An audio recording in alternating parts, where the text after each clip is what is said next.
video I will show you how to create a lark's head knot. I will be using a 4mm braided cord such as DMC Nova Vita, also known as a tubular yarn.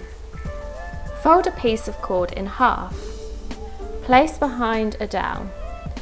Fold the loop over and pull the 2 long strands of cord through the loop.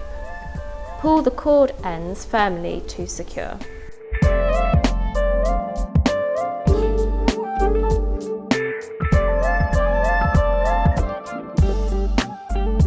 Fold a piece of cord in half.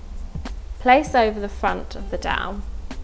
Fold the loop behind and pull the 2 long strands of cord through the loop. Pull the cord ends firmly to secure.